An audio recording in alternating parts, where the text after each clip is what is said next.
So in the end, it was productive here in Portugal. Yesterday we signed the contract for our apartment, so that's a done deal. We now are apartment owners, although the construction's not done for a couple months. Yeah, I guess now we can leave Portugal. We will be back, obviously. I'm sorry there wasn't more footage. I planned on doing like 6 videos here, and I did 1. But we were busy, and yeah, I guess now it's time to head to the airport and go back to the UK. I've got a couple videos coming from the UK, starting with right now. I won't move if you won't move me. Make me feel it or you'll lose me. I'm learning to dance by watching you close. Oh, and you are the unexplored, shaking me to the core. Around and around we go.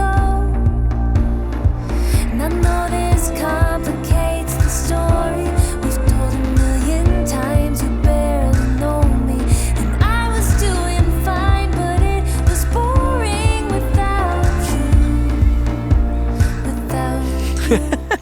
you. We got in yesterday, and just like that, I'm in the north of England now. I dropped Jody off with some friends, and I headed, north to Flamborough. The reason I'm here in the north is because I literally just have 2 free days before I start my next trip. And I posted in my Facebook group saying that I only had 2 days. Where should I go? And somebody said you should go to Flamborough. And I'd never ever heard of this place.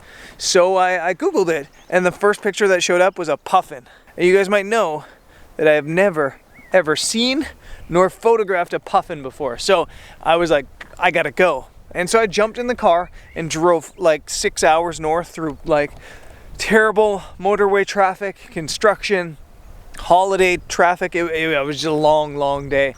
And now it's 4:30 in the morning, and I'm here gonna see if there's a landscape photo to shoot and then a bird to photograph, hopefully.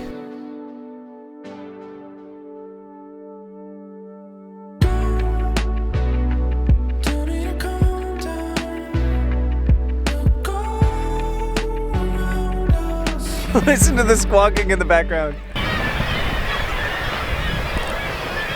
Really hope that's puffins.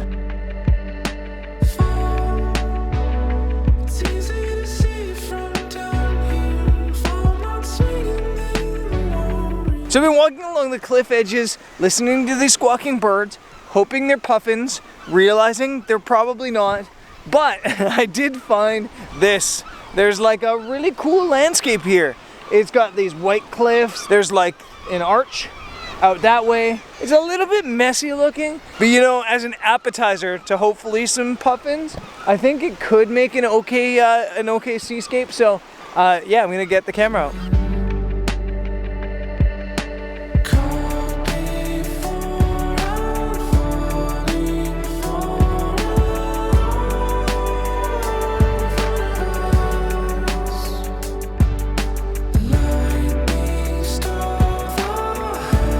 So I got the camera set up. It's set up.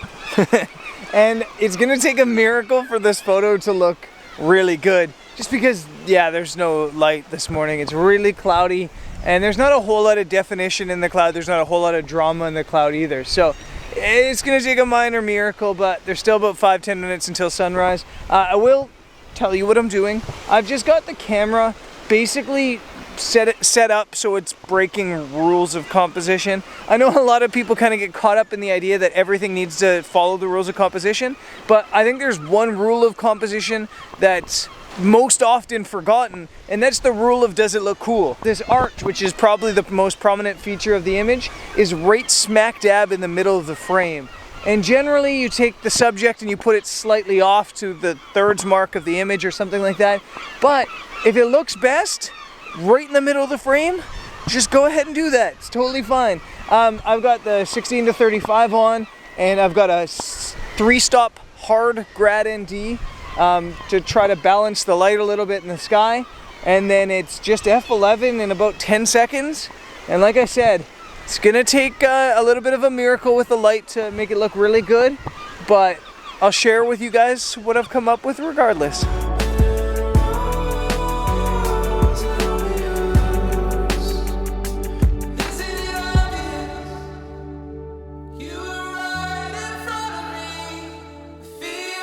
It just didn't happen this morning. No light, as kind of suspected. There was lots of promise this morning when I woke up, lots of breaks in the sky, but they've kind of all filled in. It is a location I'd love to come back to at some point. I think it would actually be awesome for some astrophotography if they ever got some clear skies up here. So yeah, I gotta come back at some point. I'm going puffin hunting now. With the camera. It's kind of like almost a running joke on my channel that I'll never ever photograph a puffin because I just have bad luck. On the Faroe Islands, our ferries got canceled time and time again. I went to Wales to photograph them once, and literally I got there a day too early and the boats weren't operating. I got to Newfoundland and they had literally left the day before, according to the locals. And then now here, as I was sitting there taking photos, I was Googling when they come and go, and it says that they tend to leave about mid-July. I think it's July 20th today. So the puffins might already be gone.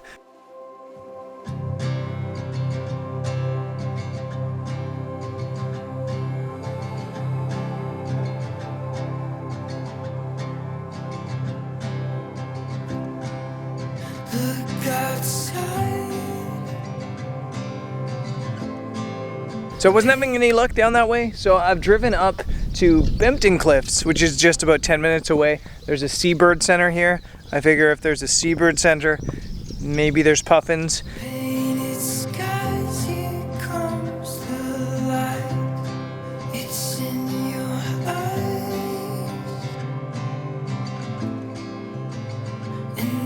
This is crazy. Look at how many birds there are here. The sign coming in said that in the summer there's 250,000 seabirds that come here. The sign coming in also said that it's the largest seabird colony on the mainland of the UK, which is crazy. And what also is crazy is I spotted 2 little puffins just off in that distance. They are way too small to get a good photograph of. I mean, they're way too far away to get a good photograph of, but there is hope.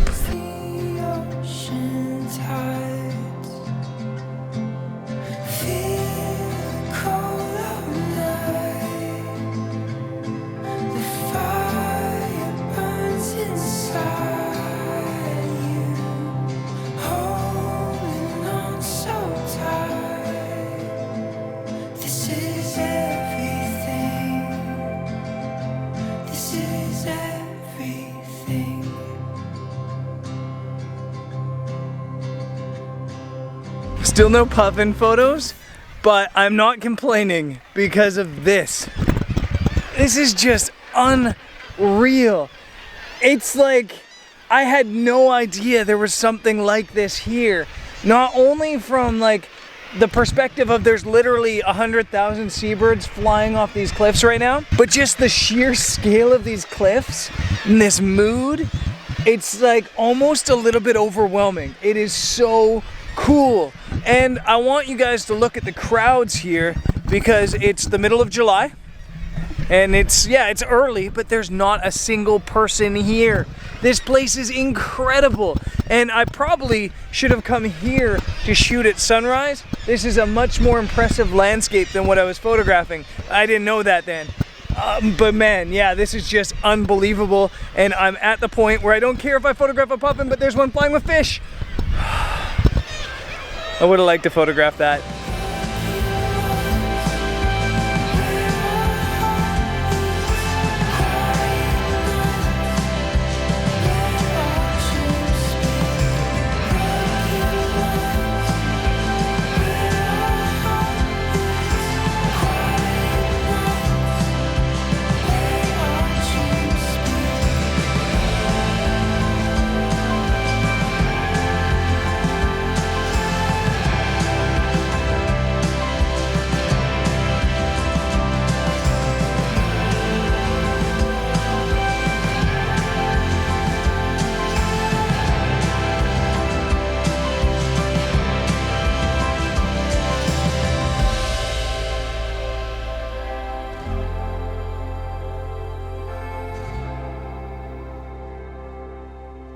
So no puffin photos. There just weren't any puffins within any like reasonable photography distance. But I always say if you're into photography for the photos, you might be doing it wrong. Photography, for me anyway, and I guess everybody has a reason. Photography for me is about getting out and witnessing things like this and experiencing things like this. This was honestly maybe my favorite day of photography in months. It's just been so nice this morning. I am gonna call this a video, but if you haven't yet, be sure to hit the subscribe button because there's lots of fun stuff coming up. I'm heading from here to the Peak District, I think, although I'm kind of tempted to stay back here and shoot another day here. And then after that, I'm off to Sri Lanka, which should be incredible. And then it's Mongolia for some landscape photography and adventure. So I guess I'll see you guys around. Peace.